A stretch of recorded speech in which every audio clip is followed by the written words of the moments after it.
Hello? Oh, Hutch. Foodshops. Hi. Hi. Okay, listen. Okay. I'm gonna be so nice today. Okay, I'm gonna be so Okay. restrained. I'm gonna be super nice too. Okay. Mhm. All right. I'm gonna be super nice too. Okay. Okay. First of all, I think it is actually really hard that like a lot of people are going against you. Like, do you like are you the kind of person who can't handle like dogpiling or anything like that? Because I do think a lot of people are going too harshly against you, or whatever, including me. But yeah. I fold like an accordion. It's true. Yeah. What does that mean? I don't know what that means. So, I'm dying inside, and I'm irreparably harmed. I've been on the internet Okay. for 17 years in a public kind of way. Okay, I'm fine. Yeah. Don't question my No. grit. No.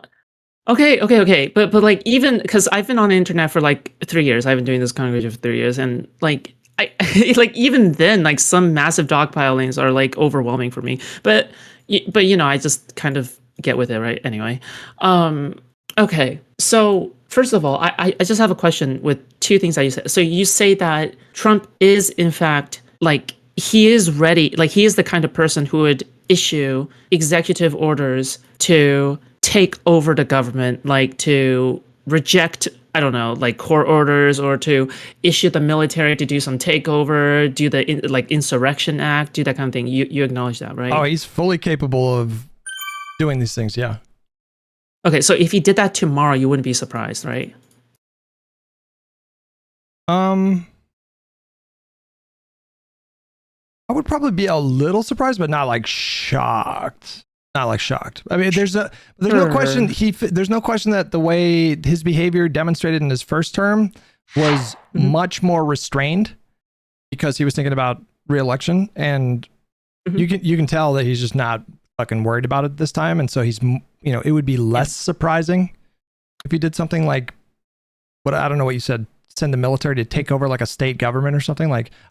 Sure, we can give an example. Like, for example, the next time that the Republicans, like for example the midterms, right? Let's just say like predictably so, the Republicans get destroyed during the midterms, and let's just say that like I don't know, something crazy happens. I don't know, like maybe some people who are aligned with Trump does something crazy. Like you wouldn't be surprised if that happened, right? Like especially given January 6th. Yeah, probably not surprised, but it would definitely be like unsettling nonetheless. Like January 6th, that did not necessarily surprise me because how old were you when that happened?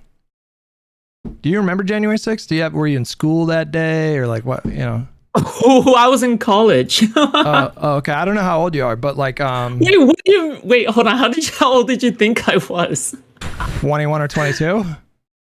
No, I'm 26. Oh, okay. Well, there you go. Yeah. But January 6th, the run up to that, it feels like everybody knew that was going to happen except for the fucking FBI. That was the context because they were signaling in advance, show up in DC, shit's going to be wild, like they were hyping it up, and it felt like everybody knew like this is going to end very bad. Right, yeah. So it was not necessarily surprising, but it was still very unsettling and shocking at the same time. Yeah, of course. So wait, I'm sorry. Do you mind if I go I need to go to the bathroom, so give me just a couple minutes. Okay. Hello. Sorry. Are you there? Yeah, hello. Sorry. You're fine. Yeah. Proceed. Right. So I'm a little confused. So I guess maybe you can clear up the confusion or something, because I could be wrong, and I could misinterpret what you're saying, right? But you said that I think, do you recall saying that we're like 20 steps away from like a civil war? Yeah.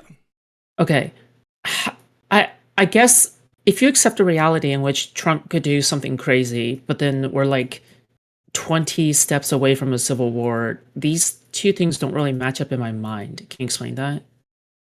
Well, obviously, if he pops off and does something crazy, then that would change everything, right? But in terms of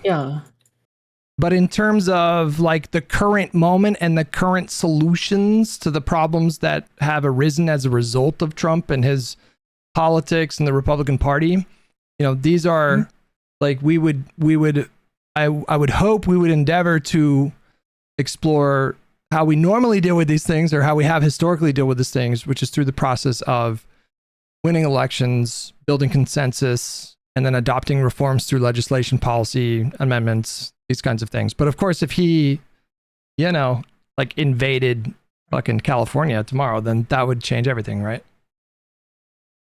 Yeah, but then now it just sounds like he's like one step away from a war, right? Not 20 steps. Well, what are you saying should be done in Minecraft now to prevent him from doing that? I think you should. And this is going to go back to it. I think that we should build political capital in order to advocate for the DOJ to prosecute Trump, including having the administration direct the DOJ. But like, we talked about that yesterday, and it was like, I don't know, it was messy. Okay, it was messy. Yeah.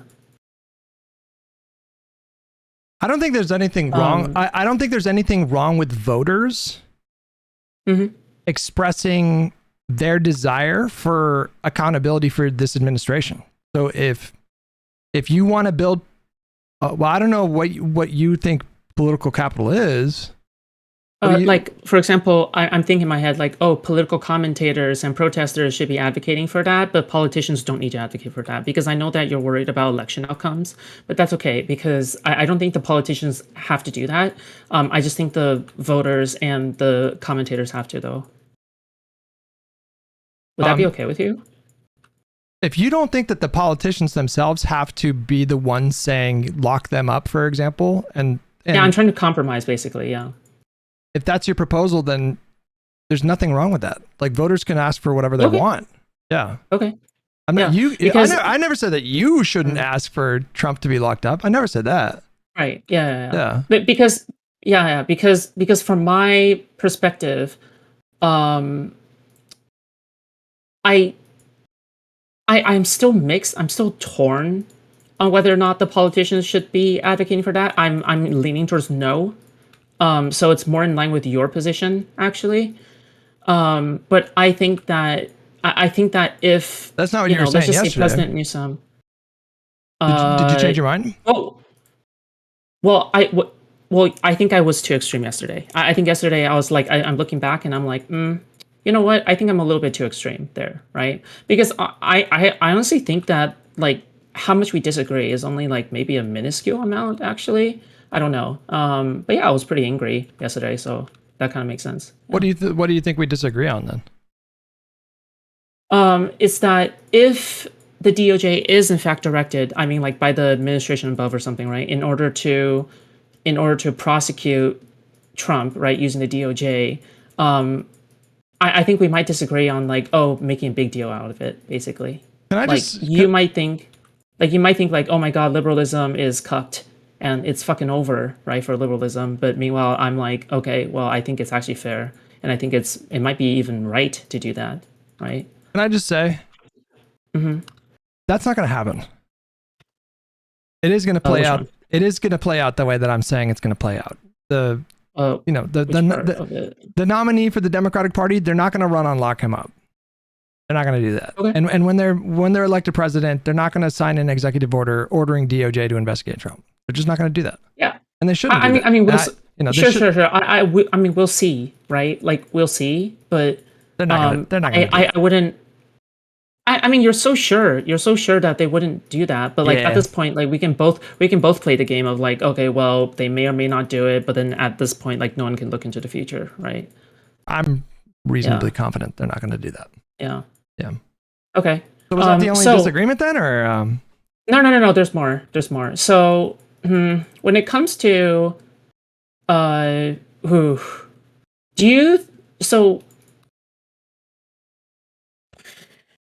you talked about Jim Crow laws yesterday, right? Yeah. I think the disagreement that I feel like we can't get over ultimately is that I think that sometimes illiberalism is morally justified, but it feels as though that you're kind of like a liberal purist, which, there's nothing wrong with that position per se. But it just kind of feels as though like you're like, okay, well, even if it takes 100 years of red tape and, going through bureaucracy and stuff, like eventually we're going to get Jim Crow laws repealed, even though Jim Crow itself was in and of itself illiberal, right? Like we can still pull back, we can still pull back from the brink. but like some people are unable to wait 100 years, right? Because Black people were still lynched during that period in which Jim Crow laws were steadily over a period of time being repealed, right? You seem to imply that I think that anybody who is facing oppression or discrimination from the current Republican Party should just sit back and not do anything. And I'm definitely not saying that. And when you I mean, you advocate for protesting, I'm sure, right? Yeah. Well, there's a lot you can do beyond protesting and voting, protesting. Yeah, sure. I agree with you. And the way you started off what you just said, I don't think is a fair representation of what I said yesterday. You suggested okay, you can restate. You can restate your position. All right, I need you to work on just a little bit for me. Just don't cut me off so much. Okay. Yeah. And then I'll do the same for you. I promise. Okay. Love you. Okay, so you described me as being a bit of a liberal purist, and you said that sometimes you're confronted with situations where it's necessary to not be liberal, right? Like, so for example, you know, there's lots in the conversation we had yesterday, I brought up war, right? Like, it's illiberal to, you know, use violence and bomb people, technically, like on paper. You know, it's not like in the spirit of liberalism to do that and to do violence and to do war, but that's war. That's a different kind of context. And so I never said anything to suggest that I think that we should adhere to the principles of liberalism in everything that we do ever. So I don't know. I'm not really sure how you arrived at that conclusion. I don't think I said anything to suggest that. So, can I speak now or? Go for it. Yeah. Is that okay? Yes. Okay. All right. So at what point would you be okay with more illiberal things, right? Like, because, like, for example, let's just say World War II is such an extreme example. Like, we can even go to the Vietnam War or something like that, right? Like, at what point would you say, like, oh yeah, like doing illiberal things is in fact like something more justified? I would say, like, what's your point of breaking? If you had to guess, like, what do you think my answer would be? I really don't know because I don't actually know your stance on like World War II or anything like. I legitimately do not know your stance. I'm sorry. I would like to make it known that I supported the Allies in World War II. I want to go. Okay, thank God. Holy shit! I want to go on the record and say that I oppose the Axis powers. That's okay, yeah, because I'm pretty sure I heard like your great grandfather was a segregationist or some shit like that. I don't know, like you know, who knows what your position is? Okay, I'm kidding. Okay, joking. Don't. It's too fresh. Too fresh. Okay, all right. Okay, Jesus. No, but if you had to guess, like, where do you think, without, you don't even need to get into specifics, but like conceptually, like, when do you think I would be willing to abandon liberal principles and take a more extreme position and commit to more extreme behavior? I think that when Trump announces like an actual military coup, that he's saying like, you know what, fuck all this shit. Okay, for the sake of the Constitution, I'm going to take over the government now. I think maybe that's a specific, but I mean, that's a specific thing, but I'm asking more for like the framework of how I would arrive at that decision. Like, what do you think I would balance out? Or what do you think I would evaluate versus that something else, right? Ooh, that's tough. I don't, because I can't read your mind on this one either. Like, all right. Well, what would you say is your framework? Well, I thought that maybe I didn't come out explicitly and say it, but if I truly felt like war was the last option, then I would obviously be open to, you know, extreme actions, or in a more limited way or in a more immediate way. I'm thinking self-defense, right? Yeah, I mean, yes, but like, I also think that, and maybe it's just the chess brain in me, because I used to play a lot of chess for like many, many years, and it's a really important principle. There's like fundamental principles in chess, like things that you have to things that you have to take into account to evaluate your position. And these are just like fundamental pillars that if you ignore and your opponent knows to not ignore those, you're just going to get crushed every time. So there's like king safety, pawn structure, time, or what is otherwise called like tempo. Like, are you making moves that they have to respond to versus are they making moves that you have to respond to? There's material, which is basically the number of pieces that you have still on the board and their relative value to each other. And there's like a numerical kind of amount to each thing.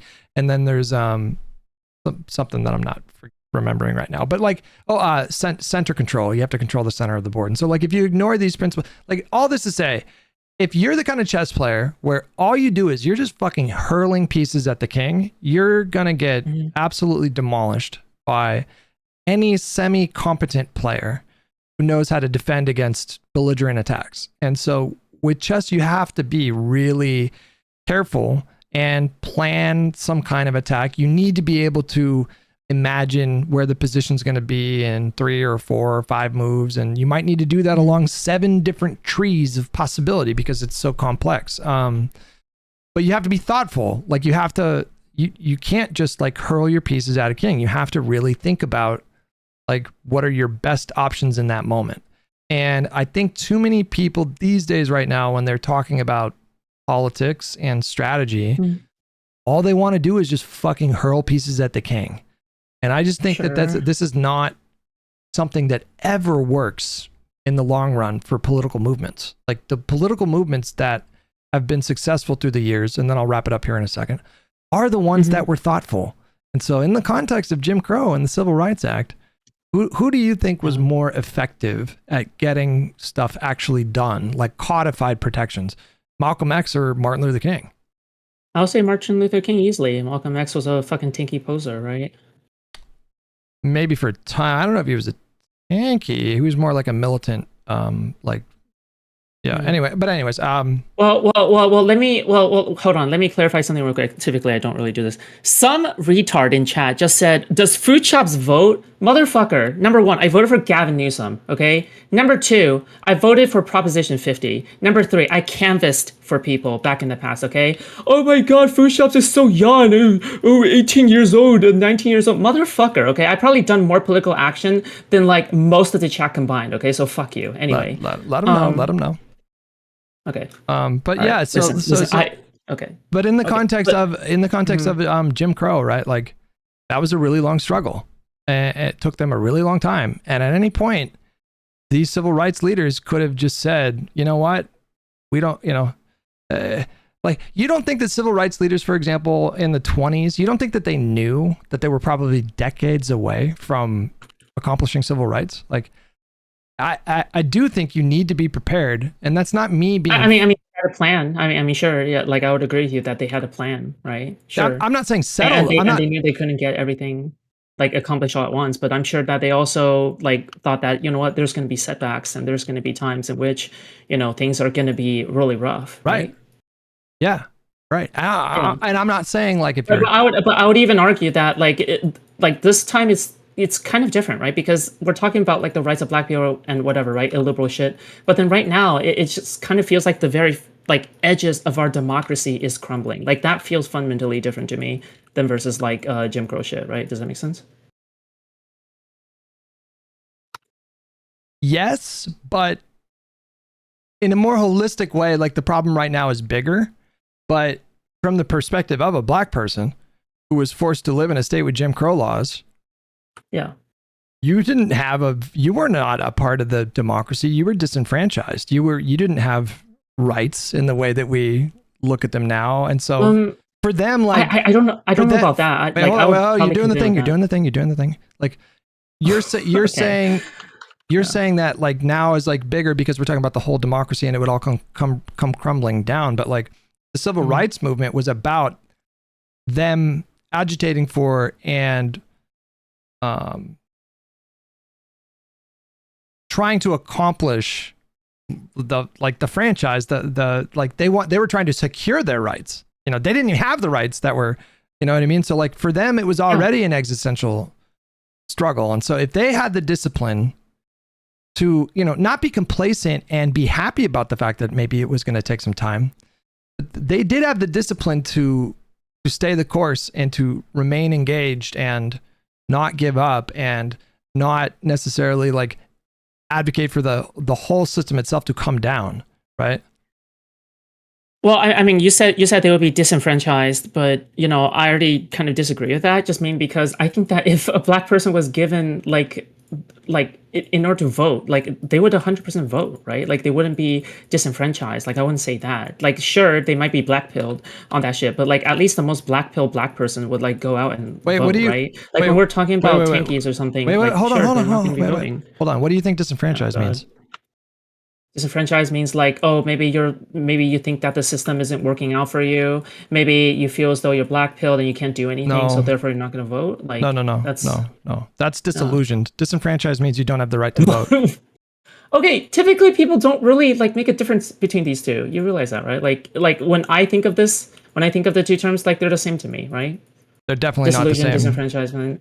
Okay, all right. I'll go by your definition then. But I would disagree with you because, and my positive argument, might I want to add, is that I think that we already live in a state in which we are under attack, right? Like you argue that, yes, harm reduction is good. By your framework, okay, I think it is more harm reduction if we address the situation for as it truly is, that democracy is under attack, right?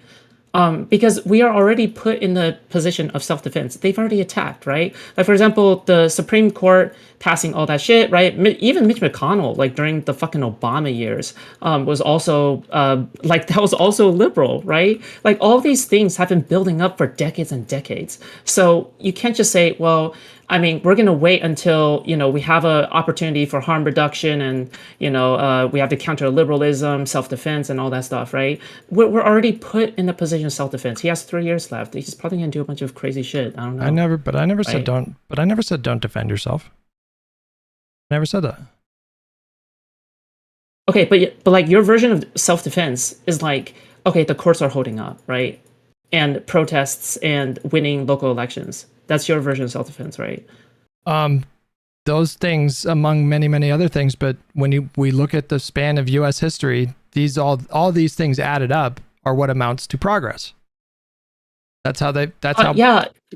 Yes. I agree with you on that, right? Like it does amount up to progress, but I would say that we live in a very, very extreme and extraordinary times, right? Like you would also agree that the time we're living through right now is way different than something like any other comparison. Like I would even say that World War II was more mellow than this one because in a way, right? At least when it comes to no. Let me explain. I'm gonna cry. Because when it comes to World War II, the framework of our democracy Don't make me cry. Don't make me cry. Okay.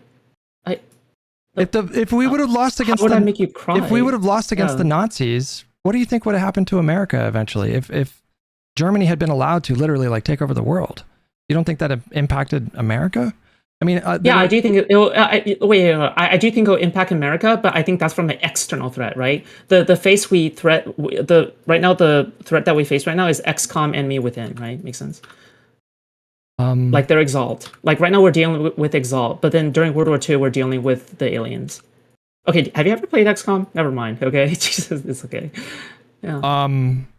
We have definitely had periods of U.S. history where the political and social order were very much threatened / imperiled. There were times where it looked hopeless. There were times like when we were fighting to establish a republic in the first place where it looked really hopeless for America. Obviously, Articles of Confederacy. Yeah. Obviously, a whole ass civil war. I mean, that was pretty significant and existential. And obviously with like the 60s and the 70s, that was a period of intense upheaval that I would say definitely eclipsed where we are at right now, like in terms of political violence and uncertainty and volatility.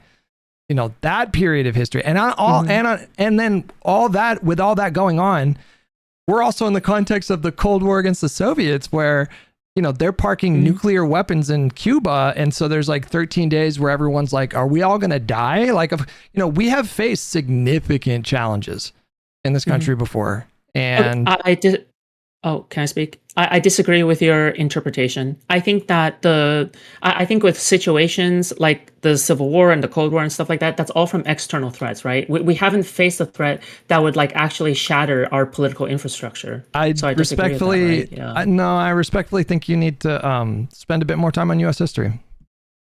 The 60s and the 70s. I'm not sure if that's an argument, dude. Like, I don't Well, know. I mean, the 60s and the 70s, that was a period of tremendous internal strife. I mean, political violence was way more common back then. There were all kinds of different forces that were at play at that. No, that's not what I'm saying. I mean, like, has anybody like Trump ever done something like Trump coin in the past like that? Like, has there anything been comparable to Trump coin or Yes. Melania coin? Yes. Okay, name one. Yes. Name one. Well, Don't say Watergate. well, before the, I mean, listen, I don't know a lot about this period of history, but I do know that before Garfield came along and then Chester A. Arthur succeeded him, they passed significant reforms to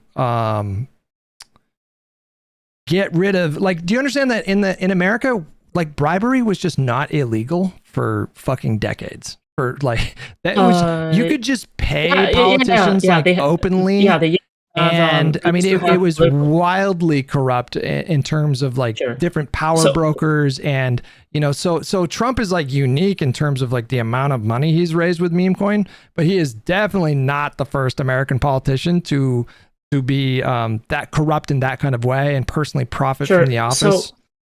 No, I agree with you. Like, for example, back in the day, they had political machines. Have you ever read up about that, where, you know, they essentially like paid people and gave people employment in exchange for their loyalty when it comes to elections? Yes. Yeah, that shit's pretty bribery. Like, I agree with that, right? So, which is why like legislation did, I think, eventually outlaw that. Yeah, so that was pretty good. Like, that would be an example of like, oh, liberal system's working, right? Well, but it just feels like. Well, what's your yeah, go ahead. What do you think? Like, what is your prescription for what to do about Trump's corruption that you think I'm not on board with? I think that, again, right, it just goes back. We need to direct the DOJ in order to have some kind of fucking special task force or some kind of special judicial like fucking process in order to like carefully lay out these things and have it be in public as well, so then everybody can see it and everybody can understand how corrupt and evil these people are. Then we can set the public narrative. There has to be some kind of reconciliation with the public narrative, right? Like, how are we going to go forward after Trump when I thought you said people can't come to terms with the results of the 2020 election. Yeah, go ahead. Didn't we start this conversation with you saying that this very thing was a bit too extreme, and now you're going back to it? Which one is too extreme? Like, specifically the president directing DOJ? Didn't you tell me like, oh, I think yesterday was a bit extreme? Now it seems like you're saying that has to happen. Like, it has to be directed by, you know, Gavin Newsom. I would say it is justified, right? Like, remember, my argument is that it's justified. Like, it does sound pretty extreme, but like I would say that, you know, sometimes extreme things are justified, right? Okay, I'm just saying, you started this conversation by saying yesterday was too extreme when I said that it has to come from Newsom, and now I ask you, what am I missing that you want to do? And you say have Newsom direct DOJ. So it's a bit. Yeah, because I'm entertaining jumbled. Whether or not, you know, that can actually be. Yeah, I agree, it's a bit jumbled. Okay, my apologies. Okay, that's my bad. But I do actually think it might be justified. Yeah, like, sorry if I'm flip flopping on this a lot, but like, you know, I'm not the greatest debater. But like, yeah, I do actually think that is justified. Perhaps no. I think the better question would be: is it smart? Like, what kind of risk comes along with something like that? What are the alternatives? And I think in my opinion, the alternative that I'm presenting would accomplish the same thing, but with none of the risk that you're talking about. There would be no risk of... I disagree. Okay. Do you think that... I brought this up yesterday, but Newsom is inaugurated, and sometimes shortly into his term, he does a ceremonial executive order thing where he announces that he's directing Jack Smith to, you know, investigate the previous administration and investigate Donald Trump. Yeah. Do you think that there is a risk of him doing that, that the controversy around that decision could distract him and mire his administration in a scandal and limit his ability to get legislation done, which, as we already said before, is the remedy for preventing future corruption along the lines of Donald Trump? It's the remedy for addressing the courts. It's a remedy for implementing various reforms to make a future corrupt politician, make it harder for them to do corrupt things. You know, wouldn't you rather have President Newsom just focused on that legislative agenda and going after those reforms? Like, why do you need to include this variable when you could just as easily, just when you're interviewing potential AGs, you could kind of figure out a sly way of asking them if they would look into the previous administration? You know, like, you can do the wink, wink, nudge, nudge behind closed doors, and I'm not even really opposed to that. It's technically not in the spirit of the norm, but like, then we don't actually don't disagree much, because I thought that you're even against the behind the wink, wink, nudge, nudge thing. No. Like, I thought, oh no, okay, no. All right, because I'm sure you. I don't like it, but you know, but it might be necessary, right? You know, I don't like it in a vacuum. It's not ideal, but in this case, I would be fine. Right. Because from what I recall, I remember you saying like, "Oh, this is a bad precedent to set, and you know, we shouldn't be doing something like this." I thought you were like very principally against it. Against what? Against what? Against like the wink, wink, nudge, nudge thing. No, I said no. I didn't say that. I said the opposite of that when I talked to Josiah and Pisco, I think, about it at the same time, and I told them, like, you can kind of get at that question with a wink, wink, and I mean, honestly, you would probably just imagine that they would ask the question very specifically behind or explicitly behind closed doors, and then it's just like, you know, I would assume that's how it would play out. But like, wouldn't my method of, you know, basically you just want to be sure that the next AG is going to take action, and you know, and you want the president to signal to the public that this action is going to be taken, but you don't need to do that. You don't need to do anything that's going to distract the president from what I think they should be focused on, which is reforms. Okay, so by the way, you said that, oh yeah, if Newsom actually ever did direct this in public, right, in public specifically, then like it might pan out like unpopular wise for him, right? Like it might not be too good for him, right? Definitely. Yeah. So have you ever considered maybe the cost of not doing that? Like, could you consider that maybe because he doesn't direct them, that there could also be like a cost being accrued there? Can I ask you a question? Yeah, go ahead. I guess it's a two-parter. Oh no. Do you agree that my way of doing it, which is Newsom gets private assurances from a potential AG, that it would help you get the outcome that you want, which is accountability for this administration? Yeah. So why is it so?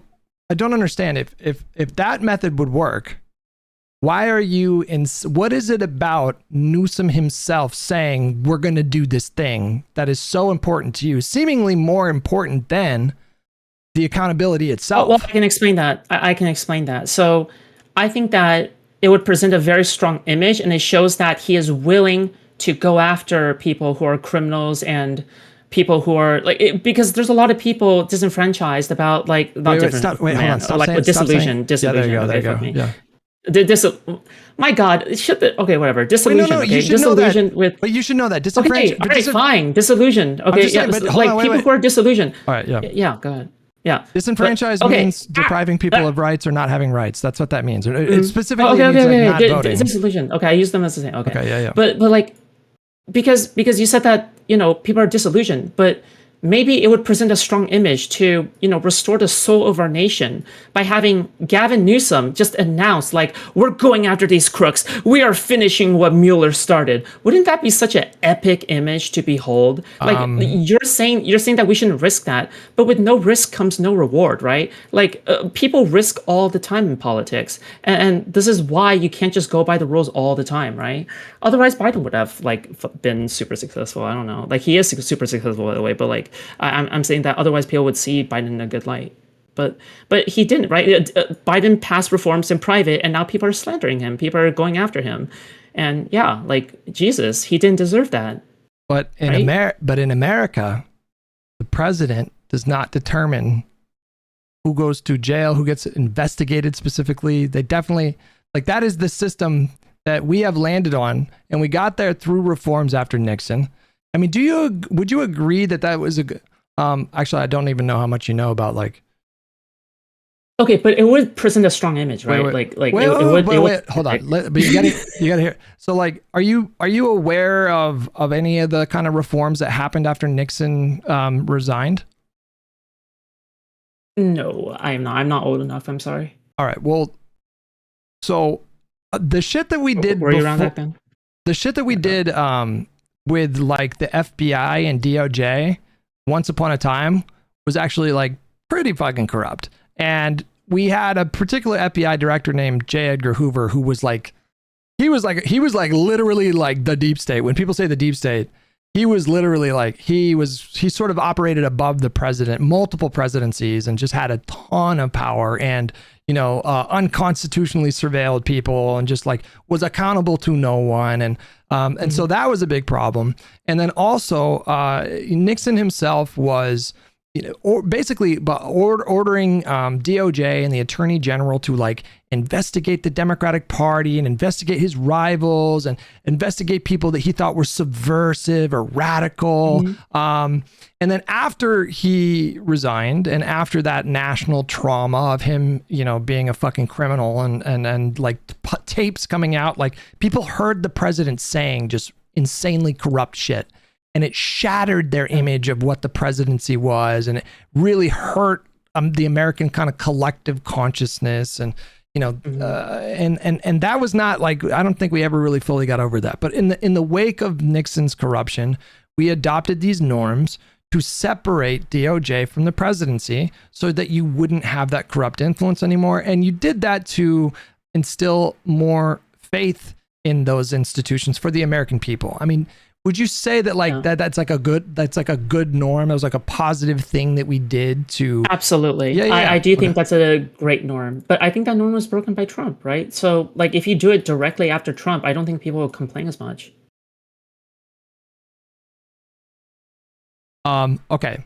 Let me put a hypothetical to you, okay? Like, I feel like I have faith in the American people to understand the situation. Wait, hold on. Yeah. You're saying that, it would have been better if, instead of what we did post-Nixon, it would have been better if, for example, Jimmy Carter instructed his AG to, investigate the RNC publicly, right? And then he would have said, like, well, they did it to us, right? So we got to project strength. Like, you think that would have gone over well with the people? No. The reason why I don't think it would have gone over well is because I think times right now are even more extreme than back then, right? Because you agree that Trump has done way worse than Nixon, yeah? Yeah, of course. Yeah. Yeah. So if you agree with that, then I think that this is especially one thing in which you can require, like, much more extraordinary shit, right? Because I think that Nixon was extreme, but it nowhere is extreme. I wish Trump was Nixon. But we don't live in a time in which Trump is Nixon, right? Okay, well, what do you think happens when the Republicans win? And, like, let me put it this way, okay? Mm-hmm. Do you think the odds of someone like Trump coming along and following Newsom on the Republican side of the aisle, do you think the odds of that person doing similarly corrupt things, or maybe even more corrupt things, like, goes up, stays the same, or goes down if we, do the tit for tat thing that you're talking about? Yeah, I think it would go up. Are you like it doesn't matter, right? If it's Democrat or Republican. No, Is I'm saying that Republican. like So like Newsom wins and then he does the tit for okay? tat and then Vance wins 8 years later, or, Mhm. like do the odds of Vance doing like just staying on this merry-go-round of reciprocal kind of corruption in this kind of way? Do you think that goes up, down, or stays the same? I think it goes up, yeah. But I think that Vance would do it regardless of whether or not Gavin Newsom does it or not, right? Like obviously he's the Wow. kind of person. I mean, You're saying the odds are better though, right? the odds are better, but it's like, uh, but if something is like 0.1% better, right? Like it's it just wouldn't one make point. that much Wait, of a it's just difference, right? wait. Is it just 0.1% or is it more than Yes, that? I do. It's like only one because I think that Republicans, if they want to find a reason to do things, they'll find a reason to do things. Like they'll say the Democrats are corrupt anyways, and they're a bunch of commies and terrorists and stuff like that. Like they already think that they're already pushing that, right? Like yeah. Okay.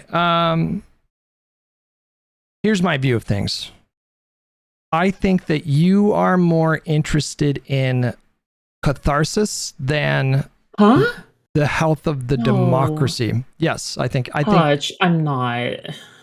no, I think you are, because if I told you that there's a different way of doing this in a way that doesn't perpetuate this idea that the DOJ is like fully corrupt, you could get the same exact outcome, and you said you'd rather still have it come from Newsom because it would, quote, project strength. This just doesn't really. Yeah. I don't know what you're talking. I don't think it projects. Wait, I don't think what, it projects. you don't think Wait, you hold don't on. think it was epic when Joe Biden was behind the red and black background and he looked cool as shit? Like When Donald Trump was running on like lock her up, and then the way that first term played out, do you think that actually projected strength? Like, is that the kind of strength that you want to project on the Democratic side of the aisle? wait, sorry, what was not projecting strength again? What was the example that you just said? I mean, Donald Trump ran on like lock her up, and he was going to fucking drain the swamp, and he ran on like he said, I'm going to appoint a special prosecutor to look into Hillary. Absolutely, yeah, absolutely. I think. Well, absolutely how did that play out though? Yeah. Like, do you think that he has maintained? Do you think that he won the election? No, but I'm asking he won like the election. no, but on Hutch, in 2016. No, but on balance, I'm asking you, do you think that worked out? Like, do you think that he did project strength, and do you think that what he's doing now with his political prosecutions, do you think that projects strength? Hold on, let's go back to Hillary Clinton. Yes, it worked out because not only did he win the election that time, but he's president now, right? But I'm asking, but that's exactly my point though. I'm saying like he ran on this thing, and like then he, we've seen him try to do these political prosecutions and direct DOJ with executive orders, and when you look at the American people right now, are they looking at Donald Trump and saying like, oh yeah, that's strong? My point is, I think American people probably aren't even paying attention to the full extent of the damage behind Donald Trump. Right? Do they even know about the Michigan slate electors? Like, probably not. Right? Well, my point is like, I can just speak for me, but I know that there's going to be a lot of people in the country that share my view that if this hypothetical Gavin Newsom does this thing that you're saying, like, we're going to lock them up and I'm going to, send them to jail and I'm going to instruct AG to look into them. I'm not going to look at that and think, wait, hold on. I'm not going to look at that and think, oh, that's strong. I'm going to look at that and think that shit is nakedly corrupt and is probably going to torpedo his presidency. I disagree with you. I think the cost of not doing something like that could actually be far greater because we live in very extraordinary times, as unlike the last 200 years. I just told you that there's a way to do this to get the same outcome without it being led by Newsom. No, but it has to be public. There has to be a public reconciliation. It can't just be a private one, right? Foodshops. A federal investigation and indictments and charges and a trial, these are all public. It wouldn't happen behind closed doors. Yes, but it is more powerful if Gavin Newsom did it because Trump fucked up the country for like years beforehand. Like it wouldn't be that much of a big deal. I think your logic doesn't make any sense. It feels like you're catastrophizing the situation. No, but what you're saying to me does not make sense. Like you're not explaining to me why it coming from Newsom is essential to this public reconciliation or changing a narrative. Like why?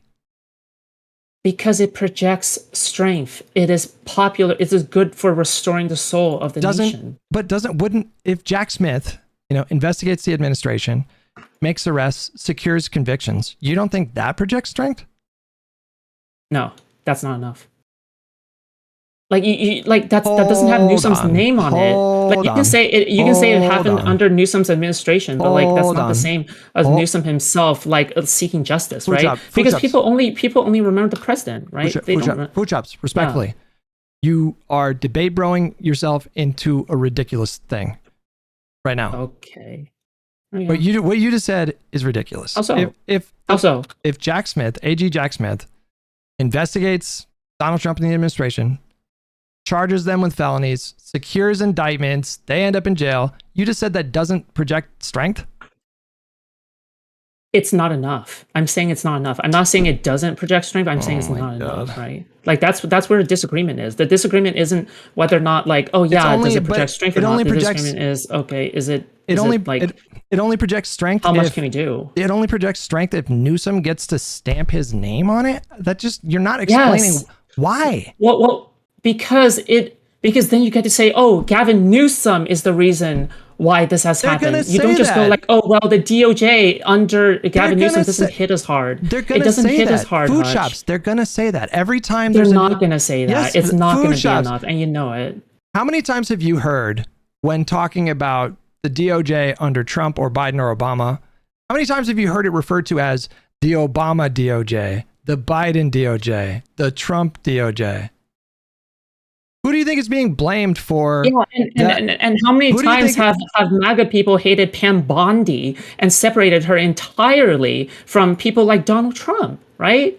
Every time, basically, right? Everybody is clowning and dunking on Bondi right now. What? And it absolutely reflects. Exactly. It absolutely reflects poorly on Trump. Hutch, that's my point. Hutch, you must understand. That's my point. That's my point. Is that it doesn't reflect us poorly on Trump because Pam Bondi is the tank. She draws aggro from everybody.